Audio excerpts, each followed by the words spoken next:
Hello and welcome to the Rangers News YouTube channel. My name's Cameron Willis and I'm sitting with James Black. How are we today? How you doing?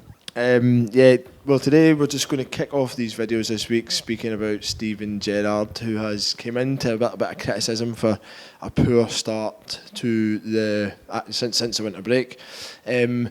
After dropping 5 points in 3 games, I think there's a little bit of fear creeping in about how this season is going to pan out, and we're going to ask, will Steven Gerrard survive another trophyless season?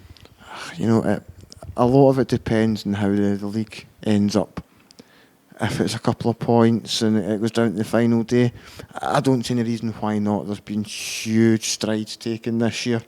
And you look where the club were 12 months ago to where they are now, there's a little argument that things have got better. But that said, should the kind of recent form kind of continue and Celtic pull away more, then there is got to be a real kind of conversation about Gerrard's future. It's not as easy as just kind of leaving him as is and going, well, things have got better, because ultimately he has to win trophies. So if that progress doesn't look to be as obvious as it has been the first 6 months of this season, then yeah, there's a real risk that it could be.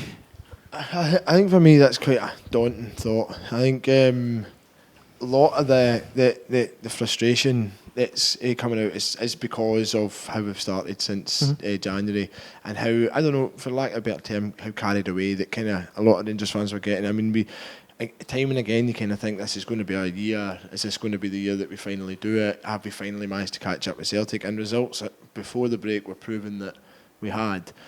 But I think you need a little bit of perspective, because he obviously is a rookie manager at the same time of he's 18 months in his first managerial job. He's managing a massive club. There's a huge amount of pressure.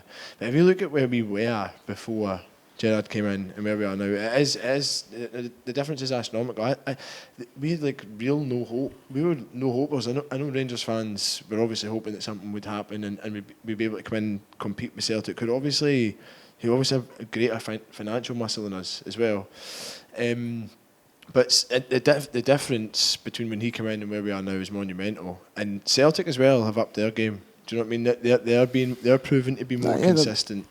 I think looking at the table, I mean, as things stand, we're still on course for a plus 90-point season, which, I mean, in any year's title-winning form. So I think if things kind of go as they have been over the course of the season so far, then I don't think there's any real reason to be questioning Gerrard's long-term future. I think they're kind of looking at who would potentially be like a replacement. There's no exactly anybody that screams out as being, this would be your obvious. I mean, I don't even want to think like that. For me, I think if we were to have another trophyless season, right, God forbid, to be honest, and we don't win the league and Celtic win another treble, I mean, that is a daunting thought for us. And then we're going into this 10-in-a-row season knowing that we're going to have to stop them now in order to stop them getting their holy grail, essentially.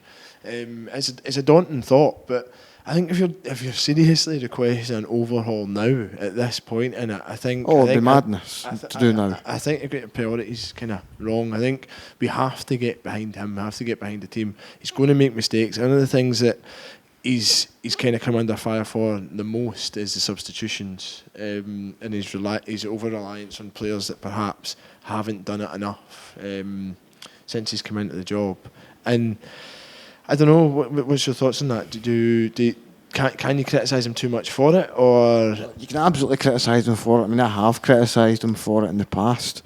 I think you look at some of his changes, and they are definitely questionable. I think the timing of them. I think he can be far too passive in games.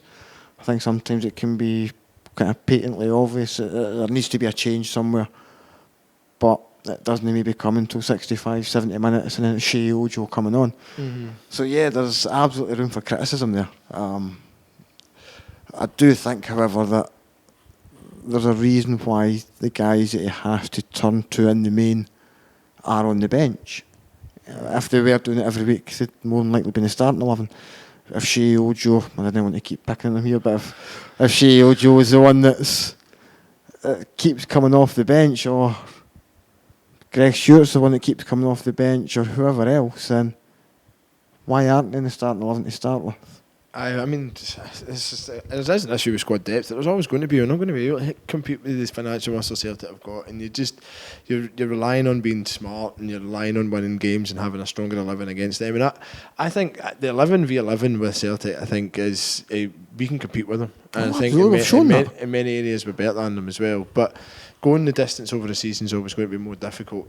Let's say he's still kind of new to the world of management. He is going to make mistakes, etc. But I think that for me, it does feel a wee bit like a slap in the face. It's too early to be talking about this kind of stuff, and I think we have to get behind the team. We have to get behind the management, because if you're talking about us slipping away in a title race, and I mean, let's not forget here, but it's a 2-game swing. We've still got to play Celtic twice.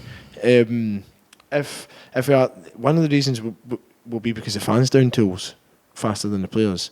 Do you know? And we have to get behind them.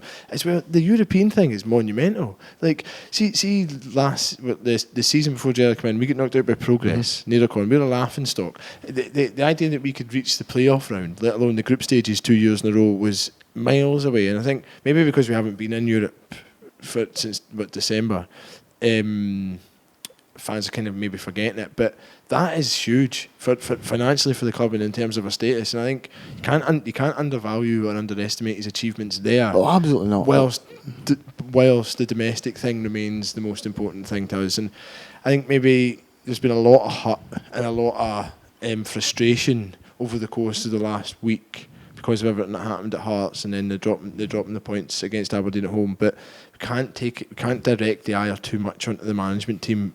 We're in a sticky patch, and we have to get behind them in order to get out it, if you ask me.